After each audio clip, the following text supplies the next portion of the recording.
Chess lovers. Welcome back to the Night Gambit TV.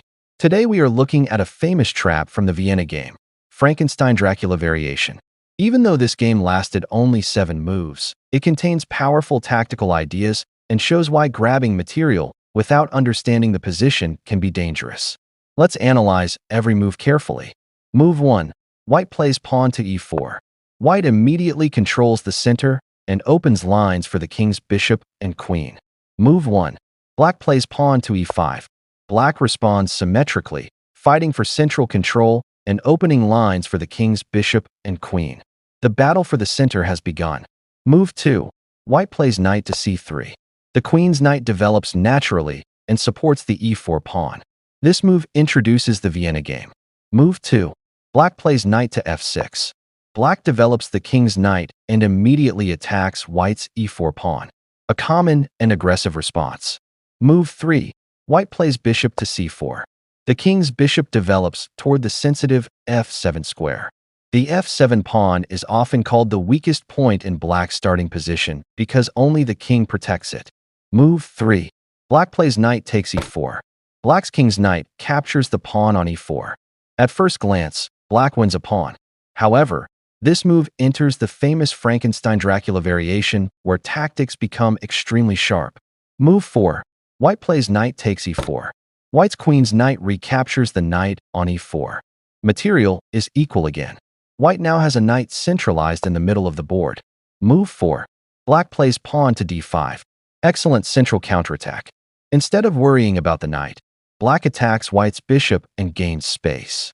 This move also opens the diagonal for black's queen's bishop. Move 5. White plays bishop to b3. The bishop retreats while staying active on the important diagonal. White avoids exchanging the bishop. Move 5. Black plays pawn takes e4. Black's d-pawn captures the knight on e4. Now white has lost the centralized knight. Black has won a piece and creates serious threats. White must find compensation quickly. Move 6. White plays queen to h5. This is the aggressive idea behind the variation. White's queen attacks the f7 square and threatens dangerous mating ideas. Many beginners panic here because the queen appears close to black's king. Move 6. Black plays queen to e7. A calm and accurate defensive move. The black queen protects the f7 pawn and blocks white's attacking ideas. Black refuses to panic and simply defends everything. This is the key move of the trap. Move 7. White plays knight to e2. White develops the king's knight and tries to continue the attack. White hopes to bring more pieces into the game. Unfortunately, the attack is already failing. Move 7. Black plays pawn to g6. A powerful finishing move. The g-pawn attacks white's queen. The queen must move away, and once it retreats, white has no attack left. Black remains a full piece ahead with a completely safe king. White's position is strategically lost. Because there is no sufficient compensation for the sacrificed knight, white resigned. Result: 0-1. Conclusion: this miniature teaches an important lesson. Do not attack with only the queen. A material sacrifice must have a clear follow-up. Calm defensive moves like queen to e7 can completely neutralize an attack. Before sacrificing a piece, always calculate whether the opponent can simply defend. In this game, black defended accurately, chased away the queen with pawn to g6, and emerged with a winning extra piece. Thanks for watching the Night Gambit TV.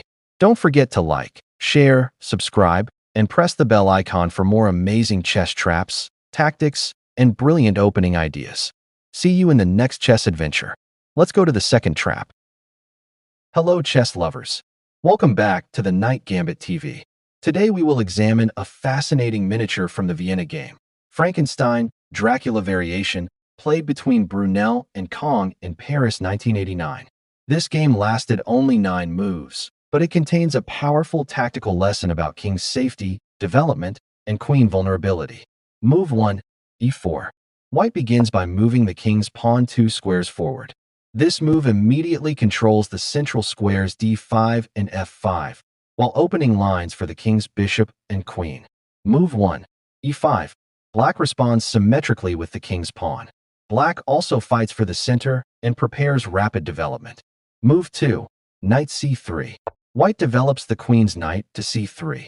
The knight attacks black's pawn on e4 and supports future central expansion. Move 2. Knight f6. Black develops the king's knight. This attacks white's pawn on e4 and follows sound opening principles. Move 3. Bishop c4. White develops the king's bishop to c4. The bishop points directly toward the vulnerable f7 square, often a tactical target in open games. Move 3. Knight takes e4. Black captures the pawn on e4 with the king's knight. This is the beginning of the Frankenstein-Dracula variation. Black grabs a pawn and challenges white to prove compensation. Move 4.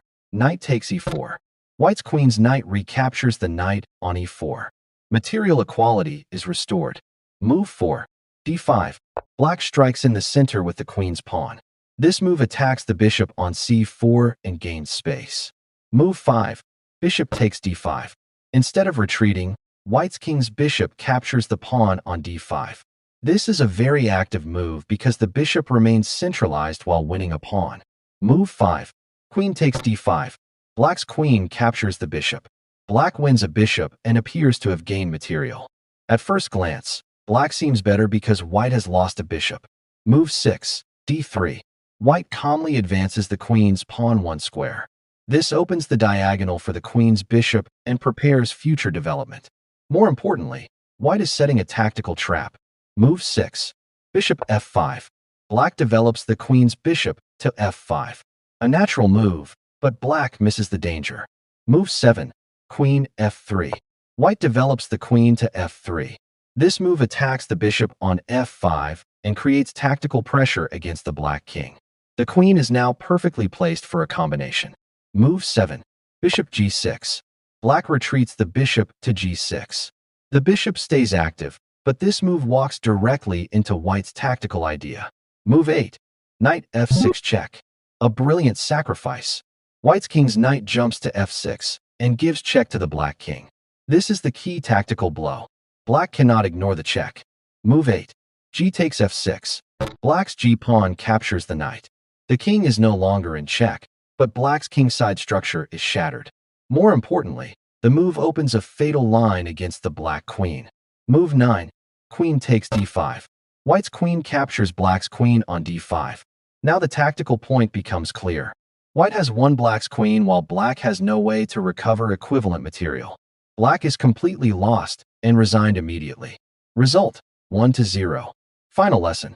This game teaches 3 important chess principles. Never focus only on material. Always check for tactical threats before making developing moves. A queen placed in the center can become a tactical target. The winning move 8. Knight to f6 check was a beautiful tactical shot that exploited the position of black's queen and the weakness of black's king. A stunning 9-move trap from the Vienna game.